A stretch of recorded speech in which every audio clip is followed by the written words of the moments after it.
controlled oxidation.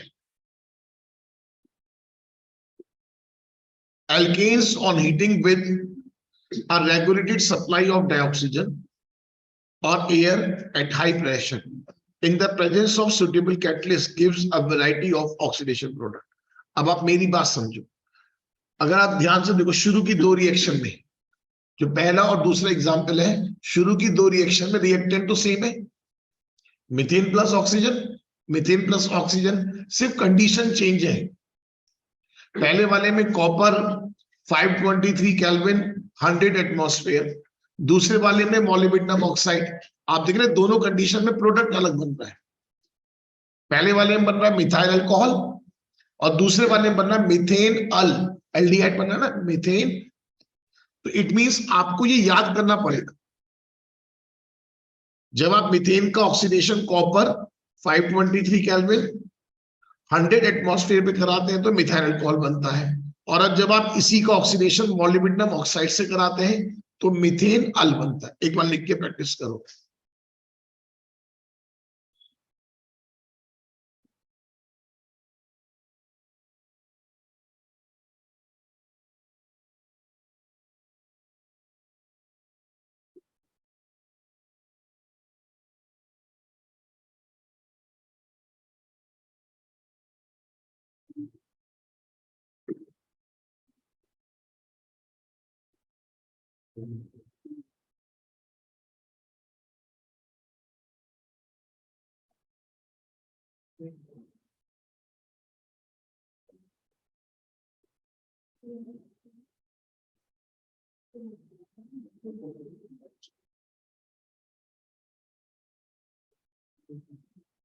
याद करो, copper 523 kelvin high pressure methyl alcohol molybdenum oxide के साथ एल्डिहाइड बन रहा है मीथेन, और जब इथेन का आप करा रहे हैं मैग्नीज एसीटेट से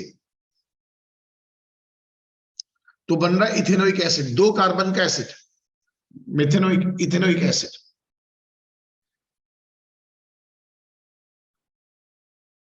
इसमें रिमेंबर डाल दो, ये रिमेंबर करने वाली बातें हैं, याद करने वाली बातें हैं।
अरे सुन लो, ध्यान दो जरा, एक बार लास्ट बार सुन लो बेटा, एक मिनट सुन लो जरा ध्यान से, यही पढ़ लोगे तो यही याद हो जाएगा। ध्यान से पहली इक्वेशन, अगर आप मीथेन का ऑक्सीडेशन, ये पॉइंट याद करने का है। अगर मीथेन, बोर्ड पर ध्यान से देख लो, मैं रिपीट कर रहा हूं, करा चुका हूं ये। मीथेन का ऑक्सीडेशन अगर आप कॉपर 523 केल्विन 100 एटमॉस्फेयर पे कराते हैं तो मिथाइल अल्कोहल बनता है। अगर उसी मीथेन का ऑक्सीडेशन आप मोलिब्डेनम ऑक्साइड से कराते हैं तो मीथेन अल बनता है, एल्डिहाइड। इथेन का ऑक्सीडेशन अगर आप मैग्नीज एसीटेट से करा रहे हैं CH3CO2Mn तो ये कन्वर्ट हो जाता है एसिडिक एसिड। इसमें रिमेंबर पॉइंट लिख लो, ये रिमेंबर पॉइंट याद करने हैं। अब देखो जैसे फोर्थ पॉइंट है, ये मोस्ट इंपॉर्टेंट फॉर कंपटीशन है। कंपटीशन में भी क्वेश्चन आया हुआ है।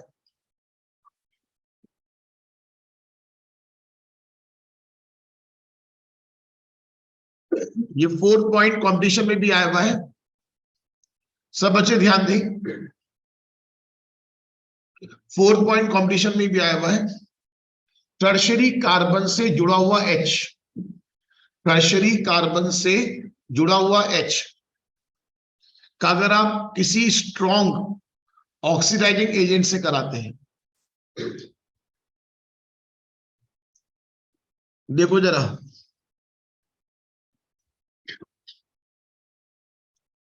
टर्शरी कार्बन से जुड़ा हुआ H अगर आप इसे KMnO4 से करा रहे हैं इसका ऑक्सीडेशन, तो ये जो H है ये OH में कन्वर्ट हो जाता है।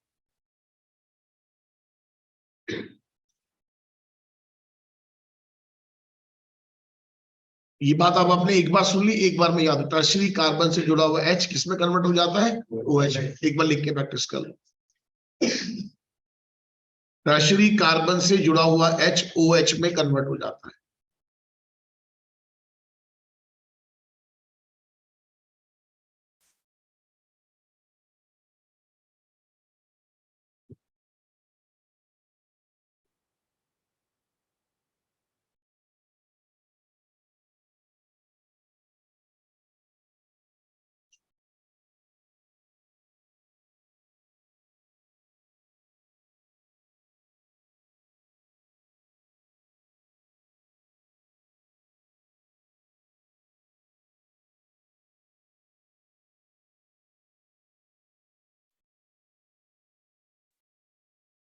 नोट कर लिया?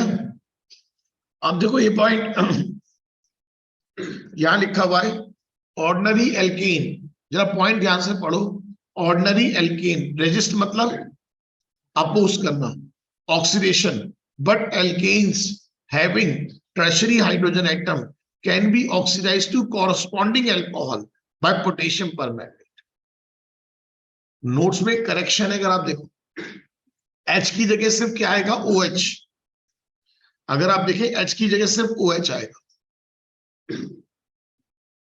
H कन्वर्ट हो जाएगा OH में, 2 मिथाइल प्रोपेन टू ऑल। जो टर्शरी कार्बन से जो, ये क्वेश्चन ऐसा है, ये कंपटीशन में एज इट इज आ सकता है, ऑब्जेक्टिव एग्जाम के लिए मोस्ट इंपॉर्टेंट क्वेश्चन है। जब आप प्रीवियस ईयर ट्राई करोगे तो ये क्वेश्चन आपको मिल भी जाएगा।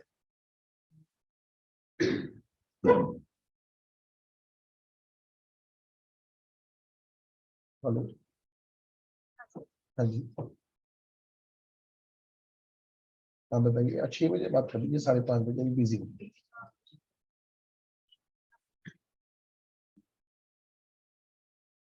जरा ध्यान दें, टर्शरी कार्बन से जुड़ा हुआ H दिमाग में बिठा लीजिए, ये OH में कन्वर्ट हो जाएगा अगर आप KMnO4 से ऑक्सीडेशन कराते हैं। कह रहे हैं नॉर्मली एल्केन का ऑक्सीडेशन नहीं होता, अगर टर्शरी कार्बन से जुड़ा हुआ जो H है वो OH में कन्वर्ट हो जाता है अगर आप KMnO4 से ऑक्सीडेशन कराते हैं।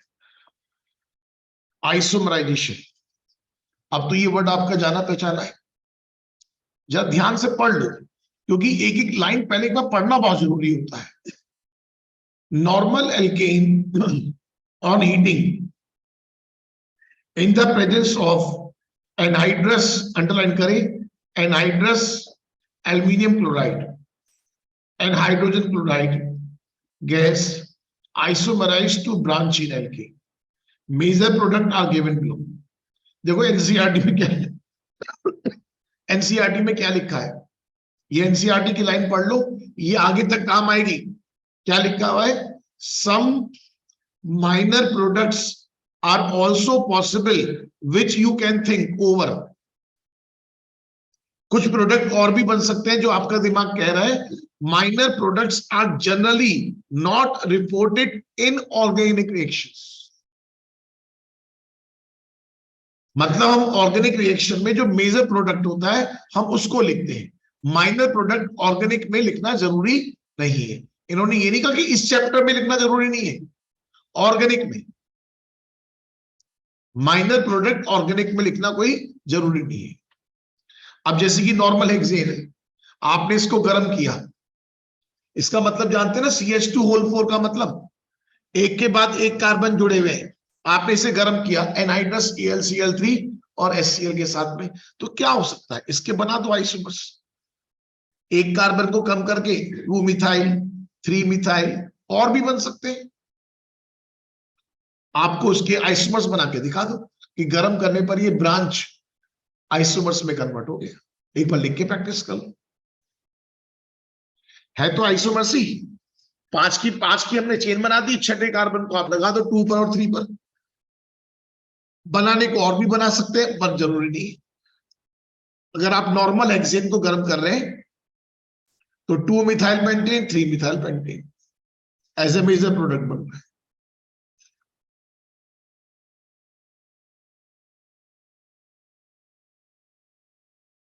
मैं एक्स्ट्रा क्लास में भी आपको बहुत तेज नहीं पढ़ा रहा हूं, बहुत धीमे धीमे पढ़ा रहा हूं। कोई जल्दीबाजी, मतलब कोई ऐसा नहीं है कि हमें बहुत जबरदस्ती कोर्स पूरा करना है एक दिन में, 2 दिन में। बट क्योंकि ऑर्गेनिक आप फर्स्ट टाइम पढ़ रहे हैं तो सही से दिमाग में जानी चाहिए।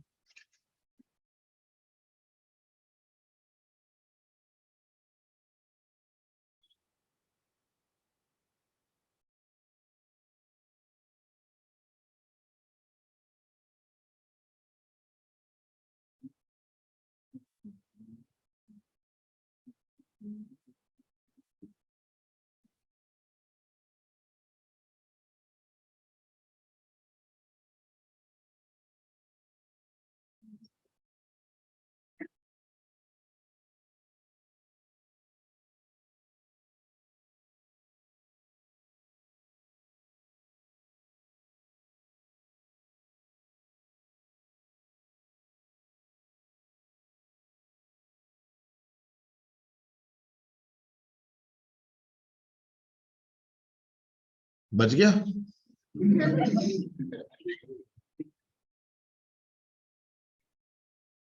मोबाइल गिरने के बाद आदमी सबसे पहले क्या देखता है? कई बार वक्त खराब होता है, साइड से अपलोड का गिरा और स्क्रीन में क्रैक, और कई बार तो ऊपर से भी गिर जाए तो भी क्रैक नहीं आता। वक्त वक्त की बात है। ध्यान दें, एक टॉपिक है एरोमेटाइजेशन।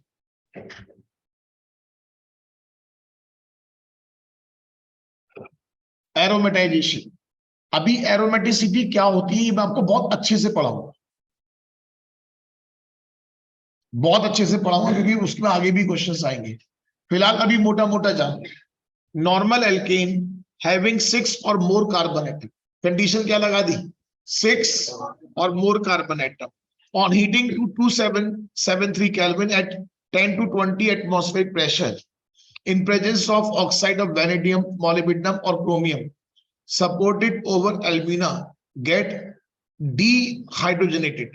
डी मतलब दूर हो जाना, हाइड्रोजन निकल जाती है, डिहाइड्रोजनेटेड एंड साइक्लाइज्ड, हाइड्रोजन निकल जाती है और ये रिंग वाला कंपाउंड बना लेते हैं, cyclised to benzene and its homologues. This reaction is known as aromatisation और रिफॉर्मिंग। अगर आप ये समझो 6 कार्बन का एल्कीन है और आप इसे इस कंडीशन में गर्म करोगे तो वो बेंजीन में कन्वर्ट हो जाए। समझ लो ये एक स्टेप है जिससे हम एलिफेटिक कंपाउंड को एरोमेटिक कंपाउंड में कन्वर्ट कर सकते हैं। भाई इसमें कम से कम 6 कार्बन चाहिए। जो नॉर्मल हेक्सेन होगा इस कंडीशन में अगर आप गर्म करोगे तो वो बेंजीन में कन्वर्ट हो जाता है। Normal hexane convert into benzene.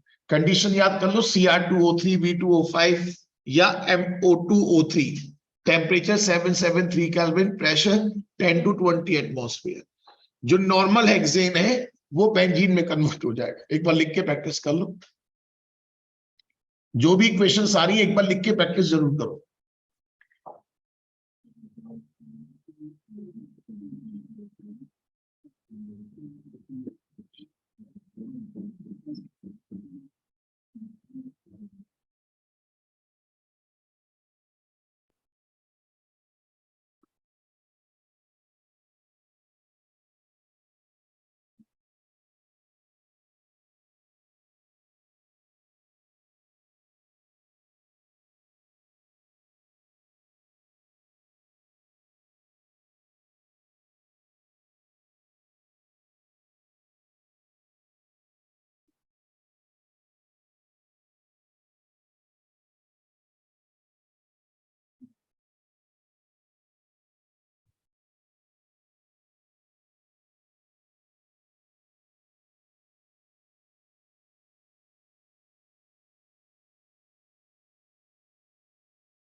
Follow कर रहे हैं?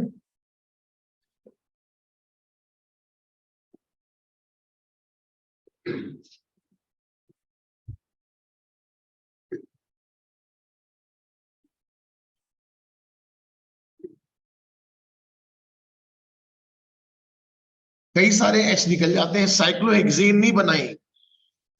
पहले नॉर्मल हेक्सेन था, नॉर्मल हेक्सेन में से हाइड्रोजन निकल जाएंगे और वो किस में कन्वर्ट हो जाएगा? बेंजीन।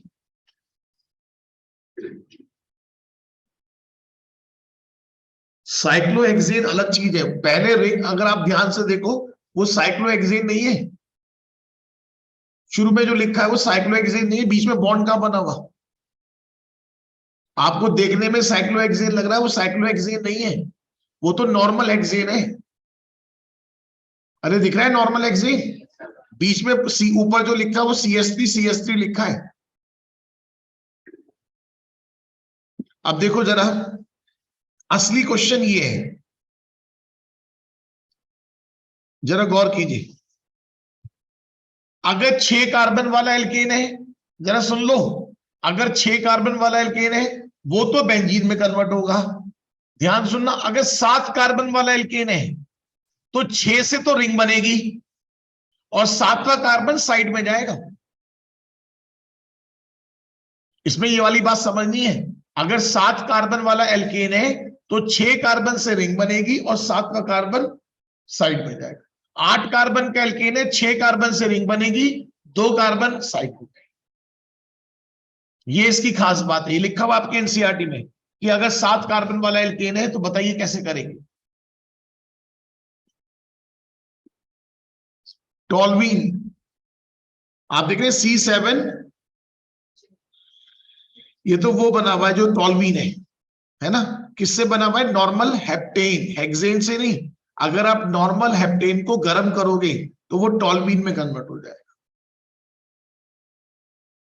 6 कार्बन से रिंग और 7वां कार्बन साइड में आएगा। बोलो बात समझ में आ गई? ये चीज ध्यान रखनी है। अगर नॉर्मल हेक्सेन है तो बेंजीन बन जाएगा, हेप्टेन है तो टॉल्वीन बनेगा। सब बच्चों को बात क्लियर?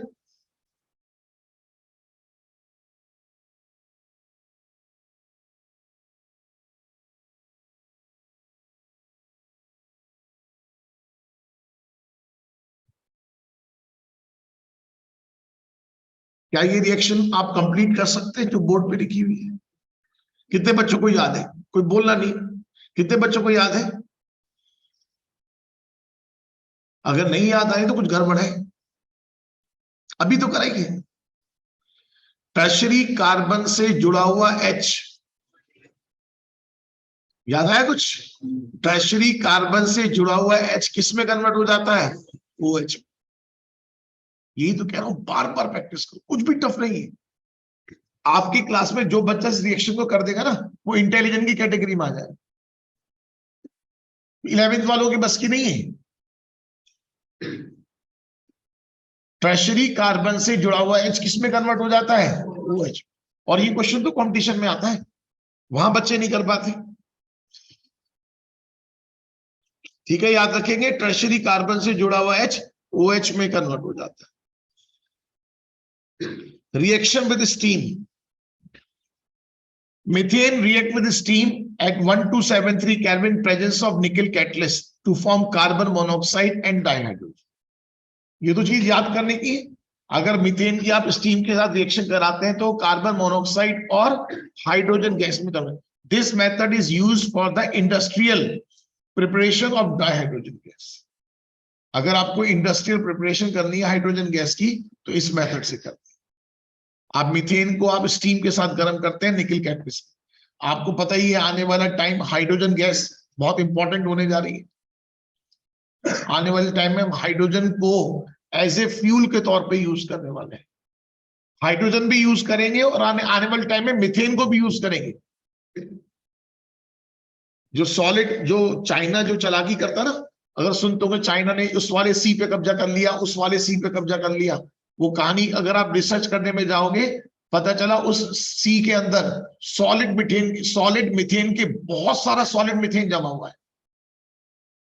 वो चाइना तो बहुत आगे तक की सोच के चल रहा है। वो पता है कि आने वाले टाइम में हम मीथेन एज ए फ्यूल के तौर पे यूज करेंगे, तो सारे के सारे सोर्सेस पर अभी से कब्जा। पता चला चंद्रमा पे जाकर वो अभी से जो बढ़िया बढ़िया जगह है वहां पर कब्जा करना शुरू कर दिया चाइना। हम तो भी सोच ही रहे हैं चंदा मामा, और वो कब्जा करता चला जाएगा। चंदा मामा दूर के, है ना, और वो पहुंच के वहां पे सारी कॉलोनियां बना चुके हैं। आपको सुन के अजीब लगेगा, चंद्रमा पर जब फर्स्ट टाइम पहुंचे थे, अपोलो वाला जो प्रोग्राम था, ये रिपोर्ट है ऐसे, वहां पर पहुंचे तो पता चला वहां पर पहले से ही कॉलोनियां बनी पड़ी थी और बहुत एडवांस लेवल की। वहां से अपनी जान बचा के भाग के आए थे। उसके बाद 100 साल की जाने की हिम्मत कहां हुई वहां तक। तुम सोचो अपोलो स्पेस प्रोग्राम कब हुआ था, उसके बाद अब जाने की कोशिश कर रहे हैं, और अभी तक भी प्रॉपर कोई आपको जाता हुआ दिखाई नहीं दे रहा। वरना तो चंद्रमा तो ये रहा बगल में, मंगल पे जाने की बात करते हैं, चंद्रमा पे जाने की बात नहीं करती। वरना तब तो चंद्रमा को अब तक एक्सप्लोर कर चुके होते हैं। एक वर्ड आ रहा है पायरोलिसिस। आप चंद्रमा की बात छोड़ो, अभी तक हमने अपनी अर्थ एक्सप्लोर नहीं करी। अर्थ का इतना बड़ा पार्ट है जहां पे एलियंस रहते हैं, पता ही नहीं किसी। पायरोलिसिस, पायरोलिसिस जरा, पायरो मतलब, पायरो मतलब हीट, किसी चीज को गर्म करके तोड़ना, पायरोलिसिस। आपके पास बड़े बड़े हाइड्रोकार्बन होंगे, हम उनको गर्म करके तोड़ेंगे। बड़े बड़े हाइड्रोकार्बन को गर्म करके छोटे छोटे हाइड्रोकार्बन में कन्वर्ट करने का जो प्रोसेस होता है उसे पायरोलिसिस कहते हैं। बड़े बड़े हाइड्रोकार्बन को गर्म करके छोटे छोटे हाइड्रोकार्बन में कन्वर्ट करने का जो प्रोसेस होता है उसे पायरोलिसिस, और कई बार क्रैकिंग वर्ड भी यूज करते हैं। बच्चे कहते हैं तोड़ क्यों रहे, बड़े हैं तो बड़े ही रहने दो, क्या जरूरत है तोड़ने की। ऐसा होता है, जितना बड़ा हाइड्रोकार्बन होगा उसको जलाना उतना मुश्किल होता है, उतना मुश्किल से जलता है, उतना ज्यादा धुआं भी देगा, और जितना छोटा हाइड्रोकार्बन होगा उतनी आसानी से जलेगा। अगर आपको हाइड्रोकार्बन को एज ए फ्यूल के तौर पे यूज करना है तो जितना छोटा हाइड्रोकार्बन होगा उसको जलाना उतना आसान हो, उससे आप फ्यूल के तौर पे यूज कर सकते हैं। क्या लिखा हुआ है, हायर एल्केन्स और heating to higher temperature decompose into lower alkenes etc. Such a decomposition reaction into smaller fragments by the application of heat is called pyrolysis or cracking. आप में से कभी किसी ने मिट्टी का तेल वाला स्टोव देखा है? मिट्टी का तेल डाल के स्टोव जो होता था, जलाया कभी? किसी ने जलाया मिट्टी के तेल का स्टोव? नहीं जलाया होगा ना, मैंने तो खैर जलाया है। उसमें होता था मिट्टी का तेल भरने का सिस्टम होता था, उसमें पंप लगाने का सिस्टम होता था, पंप मारते थे, और वो पंप की जो मिट्टी के तेल की पतली सी स्ट्रीम एक ऊपर प्लेट सी होती थी, उस पर जाके टकराती थी, और पहले उसको गर्म करना पड़ता था।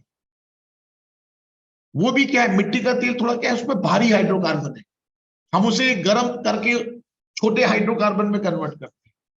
जब वो छोटे छोटे हाइड्रोकार्बन होते हैं तो आप देखेंगे ब्लू कलर की फ्लेम जो होती है, वरना पीली पीली फ्लेम आएगी। और जो उसमें हीट होती है वो असली हीट किसमें होती है, कभी आप देखो गैस का चूल्हा है, अगर वो गैस के चूल्हे में से पीली पीली फ्लेम आ रही है तो वो हीट नहीं आने की। देखा कभी? पता ही नहीं होगा आप लोग, हमें आंख से मतलब है। बट जब वो बर्नर के अंदर से ब्लू कलर की फ्लेम आती है उसमें असली हीट होती है। आप देखोगे जब चूल्हा बिल्कुल बढ़िया होगा तो ब्लू कलर की फ्लेम देगा, उसकी असली हीट होती है। तो जितने छोटे छोटे हाइड्रोकार्बन बनेंगे उतना बढ़िया जलता है। अब जैसे C6H14 है, जरा ध्यान दो, C6H14 आप इसको गर्म करके छोटे छोटे हाइड्रोकार्बन कई सारे, मतलब कुछ भी बन सकता है। इन्होंने पॉसिबिलिटी बता दी, C6H12 plus H2, C4H8 plus C2H6, C3H6 C2H4 plus CH4, कुछ भी बन सकता है। जब आप बड़े बड़े हाइड्रोकार्बन को गर्म करेंगे कहीं से भी टूट सकता है। तो आप इस तरह से दिखा सकते हैं पायरोलिसिस। एक बार पढ़ लीजिए, अगर एग्जाम में आ जाए तो क्या लिख के आएंगे, ये सोच के पढ़ो कि एग्जाम में आ जाए तो क्या लिखो।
जो ध्यान दी,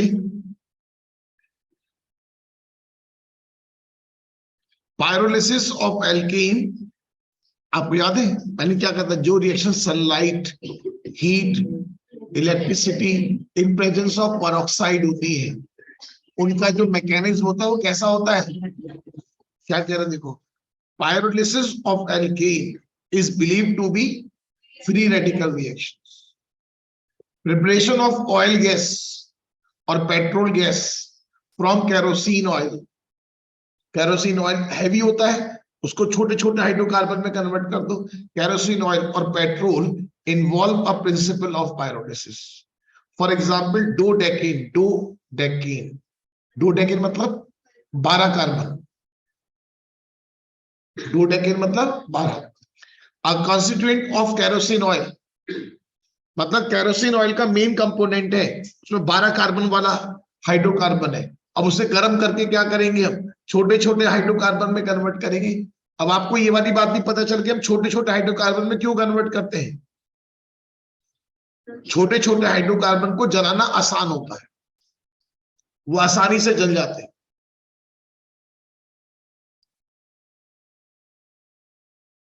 To 97 in presence of platinum, palladium or nickel gives a mixture of heptane and pentene.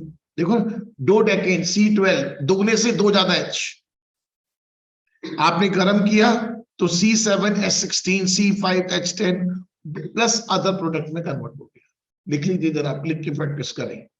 आप केरोसिन ऑयल को जब गर्म करते हैं तो छोटे छोटे हाइड्रोकार्बन में कन्वर्ट हो जाता है।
नोट कर लिया।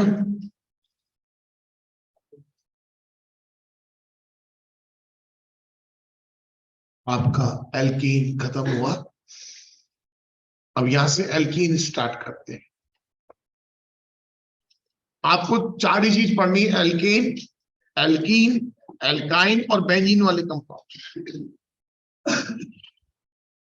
जरा समझे, एल्कीन्स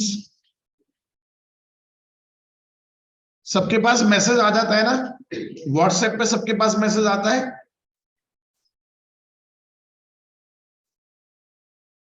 जरा ध्यान दें, एल्कीन्स आर, मैंने बताया था एल्कीन के लिए कहते हैं जब कार्बन कार्बन के बीच में डबल बॉन्ड, जब कार्बन कार्बन के बीच में डबल बॉन्ड होते हैं तो उसे क्या बोलते हैं? Alkenes. Alkenes are unsaturated hydrocarbons containing at least one double bond. General formula CnH2n। Alkenes are also known as olefin, oil forming, since the first member ethene was found to form an oily liquid on reaction with chlorine. समझ रहे? इस olefin, alkenes का दूसरा नाम olefins, oil जैसा, just like oil forming, since the first member ethene was found to be form an oily liquid on reaction with chlorine.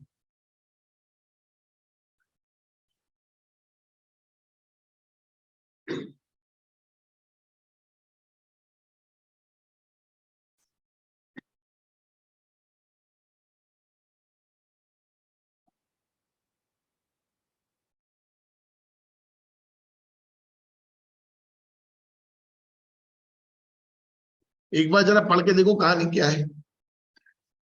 Carbon carbon double bond in alkene consist of one strong sigma bond, जिसकी bond enthalpy 397 kilojoule पर mole है, due to head on overlapping of sp2 hybridised orbital and one weak pi bond, bond enthalpy 284।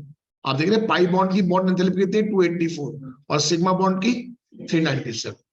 Obtain by lateral और side wise overlapping. आपको पता है pi bond side wise overlapping से बनता है। कुछ याद दिलाऊं, हमने एक चीज पढ़ी थी, अगर आपको याद आता हो जरा बोर्ड पर देख लो। आपको पता है one sigma bond one pi bond, ये वाला कार्बन sp2, ये वाला कार्बन, देखो जरा एक मिनट ध्यान से देखना, sp2 की शेप ऐसी होती है, ये दूसरा कार्बन,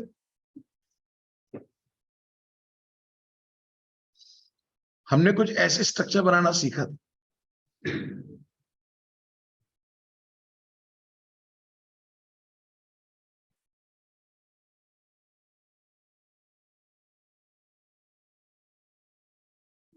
ठीक है, यहां पर H H, बोलो इतना बनाया तो चलेगा? समझ रहे हो? अभी इसमें अस्थि क्या है? एक पाई बॉन्ड।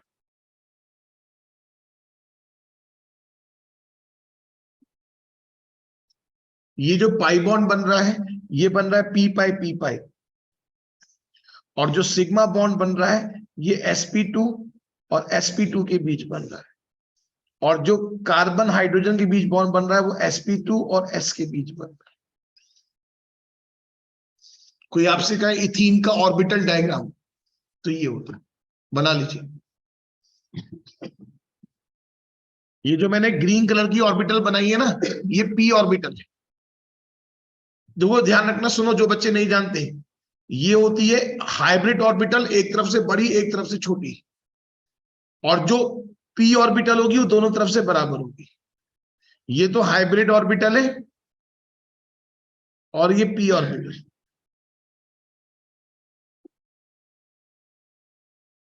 एग्जाम में क्वेश्चन आ भी सकता है कि इथीन का ऑर्बिटल डायग्राम बनाओ।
बना लिया? कोई दिक्कत किसी को बताइए।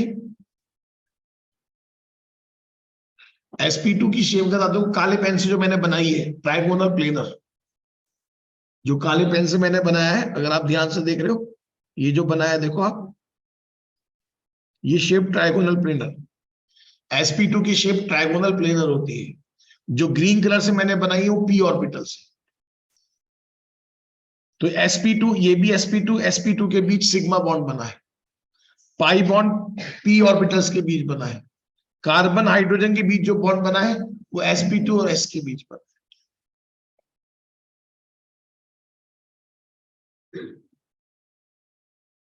यही सारी बात इतनी लंबी लंबी कहानी बता रहे थे। ये बात आप जानते हैं, डबल बॉन्ड की बॉन्ड लेंथ, सिंगल बॉन्ड में 1 सिग्मा बॉन्ड, डबल बॉन्ड में 1 सिग्मा 1 पाई, ट्रिपल बॉन्ड में 1 सिग्मा 2 पाई। कभी भी आपको हाइब्रिडाइजेशन निकालना है कार्बन नाइट्रोजन ऑक्सीजन का, कैसे निकालते हैं? sp3 माइनस नंबर ऑफ पाई। तो आपको पता है कार्बन का हाइब्रिडाइजेशन sp2 रहता है, कितने सिग्मा कितने पाई? 5 सिग्मा 1 पाई। काउंट कर लो, इथेन इथीन में कितने सिग्मा कितने पाई है? 5 सिग्मा 1 पाई। काउंट कर पा रहे हो? और इथाइन के अंदर 3 सिग्मा 2 पाई।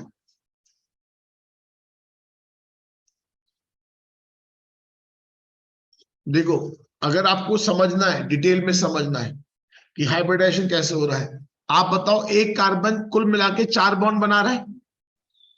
देखो चेक करो, 2 हाइड्रोजन के साथ 2 कार्बन के साथ। मैं एक बार पूरी बात सिखा रहा हूं। एक कार्बन 4 बॉन्ड बना रहा है। कार्बन जब ग्राउंड स्टेट में है तो उसके पास 2 अनपेयर्ड इलेक्ट्रॉन है। अगर कार्बन 4 बॉन्ड बना रहा है तो उसके पास 4 अनपेयर्ड इलेक्ट्रॉन होने चाहिए। क्या कहा मैंने? क्यों? सीधे के बैठो, फायदा क्या होगा बताओ? कार्बन 4 बॉन्ड बना रहा है, दिख रहे हैं 4 बॉन्ड? पहले बताओ, दिख रहे हैं? दो दो हाइड्रोजन के साथ और 2 कार्बन के साथ। एक कार्बन 4 बॉन्ड बना रहा है, तो कार्बन के पास जितने बॉन्ड बना रहा है उतने अनपेयर्ड इलेक्ट्रॉन होने चाहिए। अभी कार्बन के पास कितने अनपेयर्ड है? देखिए, अनपेयर्ड मतलब अकेले इलेक्ट्रॉन जो है वो पी के अंदर है, 4 अनपेयर्ड होने चाहिए। तो कार्बन क्या होगा? एक्साइटेड स्टेट में एक इलेक्ट्रॉन आगे चला जाएगा। अभी कितने अनपेयर्ड हो गए? 4।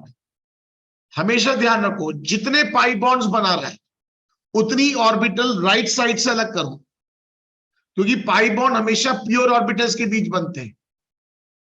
एक पाई बॉन्ड बना रहा है, 4 बॉन्ड में से एक इसका बॉन्ड पाई बॉन्ड है, तो एक ऑर्बिटल राइट साइड से अलग कर दो। बची हुई ऑर्बिटल्स का हाइब्रिडाइजेशन कर लो। एक s ऑर्बिटल बची, 2 p ऑर्बिटल बची, तो क्या हो गया? sp2 hybridisation. ये मैं उस बात को एक्सप्लेन कर रहा हूं कि आपको शो करना पड़ जाए कि sp2 कैसे। तो पहला रूल क्या होता है? जितने बॉन्ड बना रहा है उतने अनपेयर्ड इलेक्ट्रॉन क्रिएट करो, पहला रूल। दूसरा रूल, जितने पाई बॉन्ड बना रहा है उतनी ऑर्बिटल राइट साइड से अलग कर दो। तीसरा रूल, बची हुई ऑर्बिटल का हाइब्रिडाइजेशन करो, तो ऐसे sp2 आ जाएगा।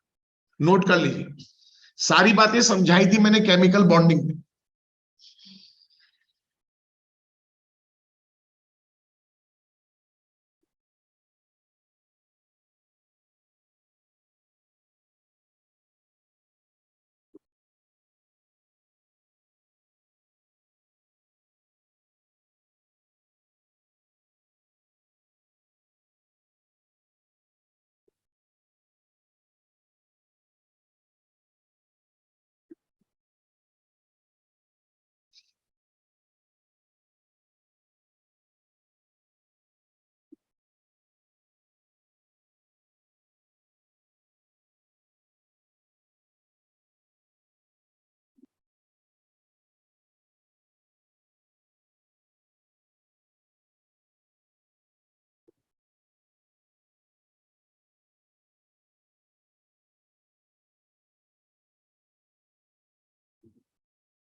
नोट कर लिया?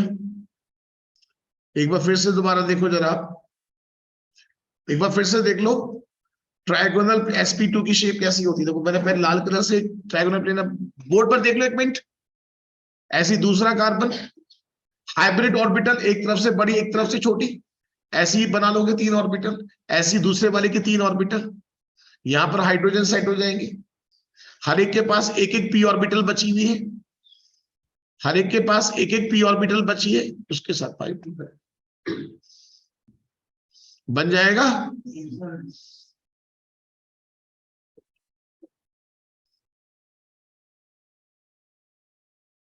अब देखो जैसे इसका शो करना है, अब ये बताओ एक कार्बन कितने बॉन्ड बना रहा है? 4 बॉन्ड बना रहा है, तो पहले 4 इलेक्ट्रॉन क्रिएट कर दो।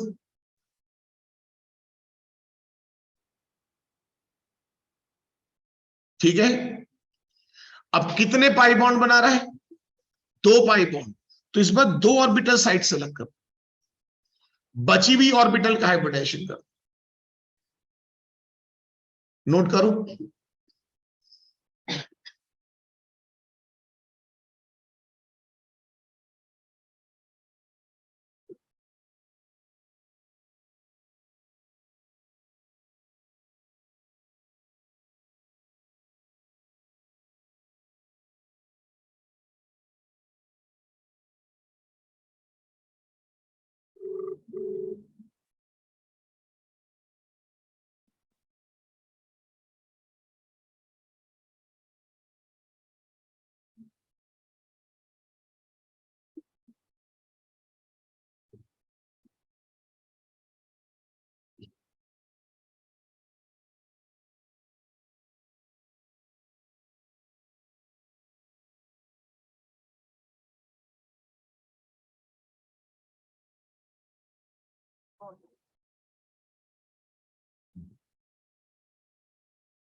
क्या इसका डायग्राम बना सकते हो? sp की शेप कैसी होती है, इधर देख लो ध्यान से। sp की शेप कैसी होती है? लीनियर, दोनों कार्बन लीनियर बन जाएंगे। अब ये जो सिग्मा बॉन्ड बन रहा है, तो sp के बीच बन रहा है, और हाइड्रोजन बन रहा है s और sp के बीच। अब जरा फिर से ध्यान से देखो सब बच्चे, यहां तक की बात क्लियर? यहां तक की बात क्लियर? अब हर एक कार्बन के पास 2 पी ऑर्बिटल है, एक वाई डायरेक्शन में होगी और एक जेड डायरेक्शन में होगी। वाई वाली के साथ ओवरलैप करेगी, जेड वाली के साथ ओवरलैप करेगी। देखो मैंने कलर भी चेंज कर दिया, वाई वाली के साथ ओवरलैप कर रही है, और जेड वाली के साथ। ये इथाइन का ऑर्बिटल डायग्राम बना लीजिए।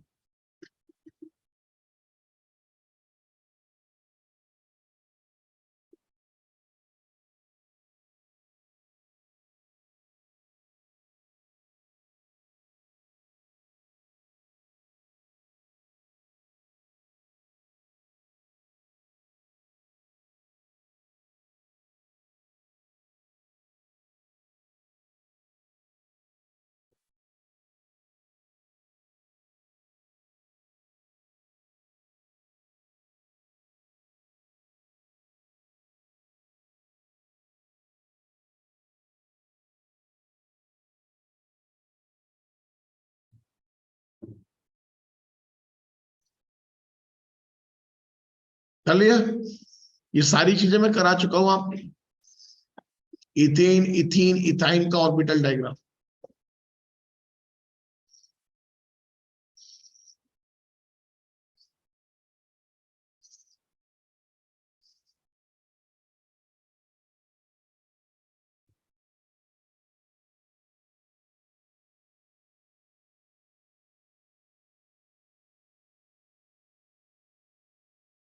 देखो एक पॉइंट लिखा, बड़ा अच्छा पॉइंट है, ये डार्क करके लिखा हुआ है, इस पे क्वेश्चन बन सकता है।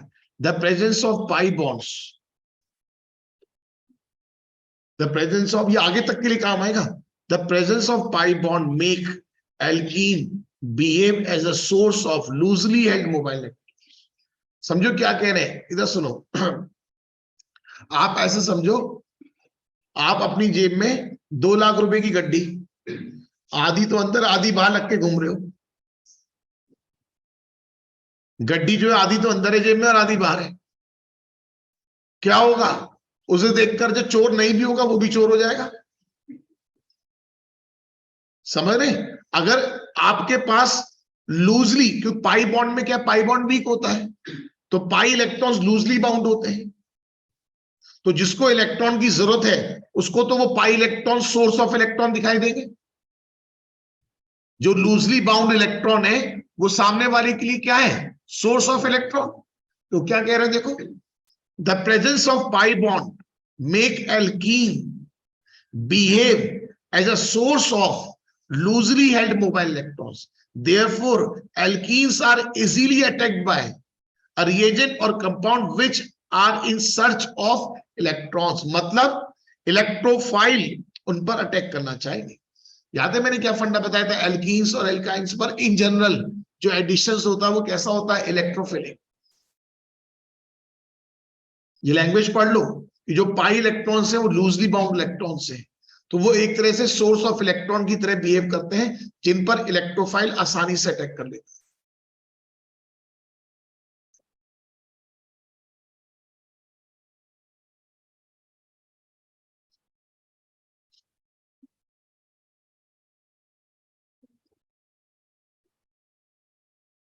ठीक है? The presence of weaker pi bond, the presence of weaker pi bond make alkene unstable molecule in comparison to alkene, and thus alkene can be changed into single bond compound by combining with। भाई एक pi bond होने की वजह से वो unstable हो गया, तो उसकी इच्छा क्या होगी, किसी तरह से खत्म हो ये pi bond. alkene can be changed into single bond compound by combining with electrophilic reagent। strength of the double bond, ध्यान रखना single bond, double bond, triple bond में अगर हम दो पूरा का पूरा डबल बॉन्ड तोड़ने की बात करें तो डबल बॉन्ड स्ट्रांग होता है, क्योंकि उसमें एक सिग्मा और एक पाई। ट्रिपल बॉन्ड में एक सिग्मा और 2 pi. Strength of the double bond कितनी है, 681 kilo joule per mole is greater than carbon carbon single bond. कितनी है कार्बन कार्बन सिंगल बॉन्ड की, 340। लगभग दुगने का अंतर आ गया, लगभग दुगने का अंतर हो गया। ऑर्बिटल डायग्राम मैंने आपको बनाना सिखा दिया। अब बताओ क्या ये रिएक्शन कर सकते हैं? कुछ है रिएक्शन? एक बॉन्ड टूटेगा, एक एच ऊपर एक एच नीचे, एक बॉन्ड टूटेगा, एक एच ऊपर एक एच नीचे। भाई जिनके पास डबल बॉन्ड है, ट्रिपल बॉन्ड है, वो चाहते हैं कि पाई बॉन्ड खत्म हो। लिख के प्रैक्टिस करो इक्वेशन। सुनो, लिखते वक्त क्या ध्यान रखा करो, जो बॉन्ड है वो कार्बन कार्बन के बीच बने हुए। बहुत से बच्चे बिल्कुल बीचों बीच बना देते हैं और बहुत से बच्चे तो कहीं भी बना देते हैं। कार्बन कार्बन के बीच बॉन्ड है तो कार्बन कार्बन के साथ वो बॉन्ड बनाया करो।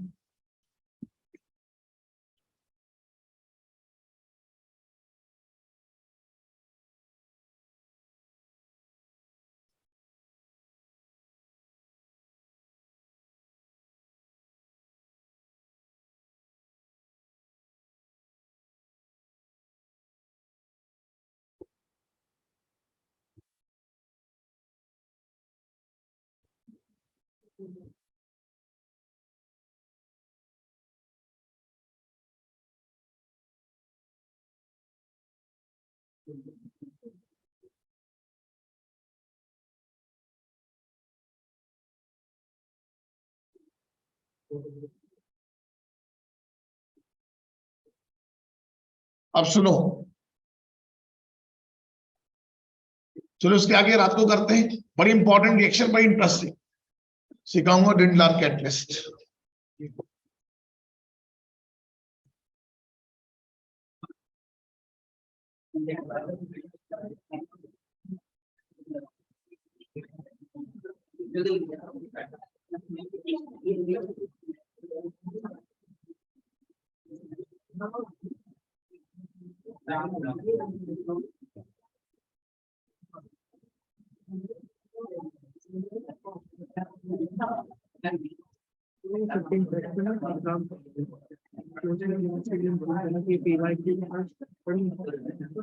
On school